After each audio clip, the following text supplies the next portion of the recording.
We should never plan to fall behind. However, it's inevitable that it's going to happen, and you need to know what to do when it does. In today's video, we're going to be exploring strategies that you can use to come back in your games, and showing how to salvage those games where your lanes, or you, are going 0-3 by 5 minutes. It's not as doomed as it looks most of the time. You just need to shift your perspective to play from behind. Without further ado, let's get right into it. Fundamentally, the game is different from behind. No longer are you the aggressor able to brute force your way into the enemy jungle and take any 1v1 you see. You have to be a little more calculating, reactive, and play around information.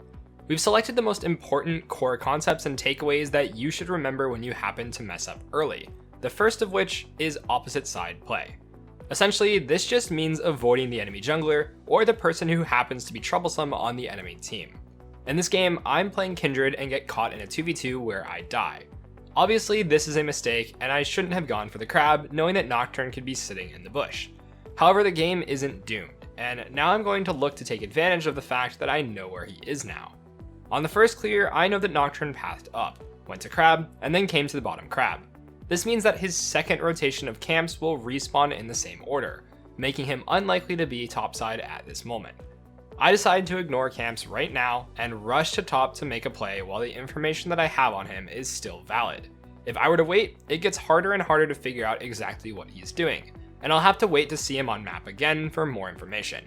Notice the careful wards I place on the way in order to verify this information. When I see that Gromp is still down and he's not showing on these wards, it makes me feel confident in my initial assumption.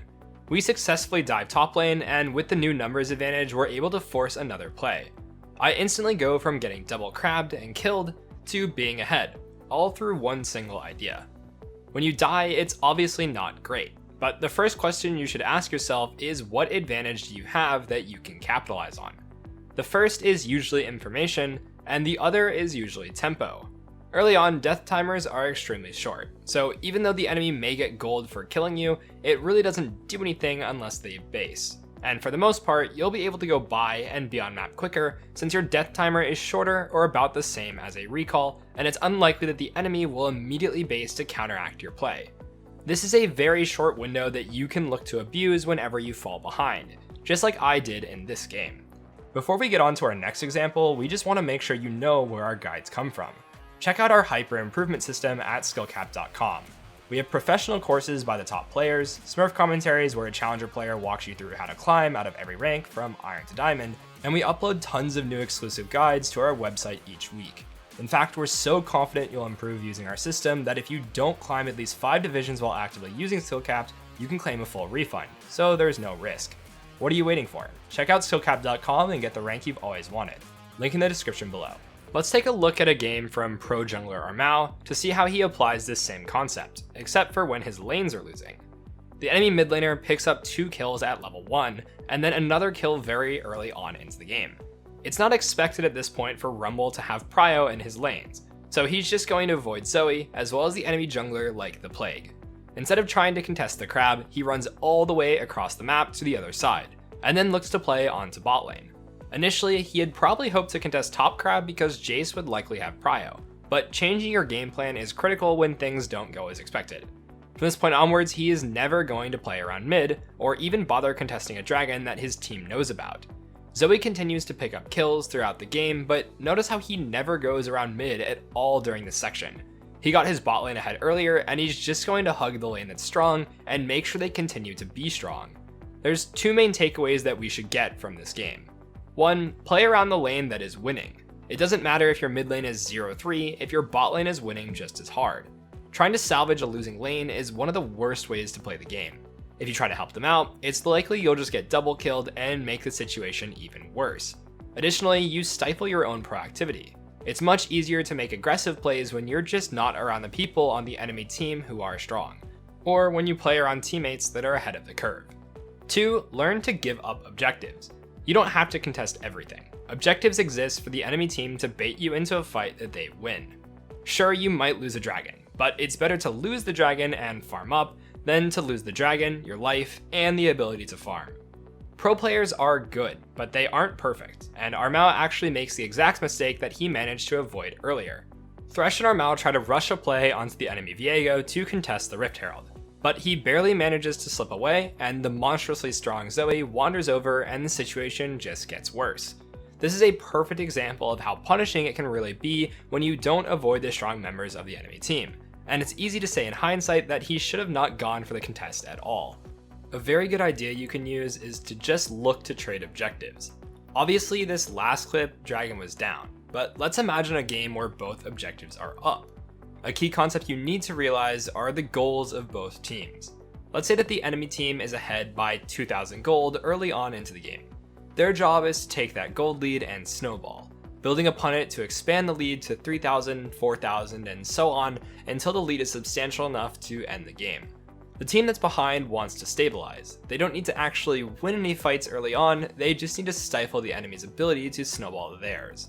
In a game where one team has 8,000 total gold and the enemy has 10,000, we can just say that one team has 80% of the other's gold.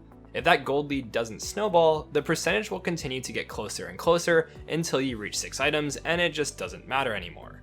If the enemy team wants to take Dragon, avoid them, give it up and trade it for Rift Herald. You may not be able to use it proactively, but that's besides the point. You'll stop the enemy from snowballing as hard as you continue to turtle and close the gold lead. It may stay at 2,000 the entire time, but percentage-wise, you're gaining as the game drags out. This puts all the pressure to win on the team that's currently ahead, and from behind, just going even means that you're winning. For the inverse, if the enemy team is taking Rift, taking Dragon can delay the enemy's Dragon Soul by 5 minutes. You may not get much use out of the Dragon yourself, but both of these plays are just to slow the game down and give you more time to neutralize the advantage. Resources on the map are limited. There are only so many minions, camps, and objectives, so denying things from the enemy is the main way to get a lead, or stop the enemy from extending theirs.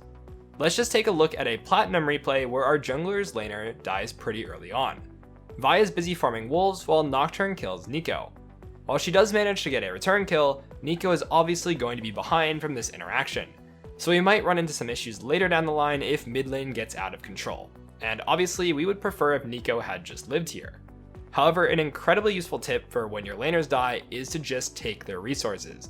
Like we said earlier, minions are limited. There's a finite number of them in the game at any given time, meaning that there's a specific amount of total gold available from having minions to farm.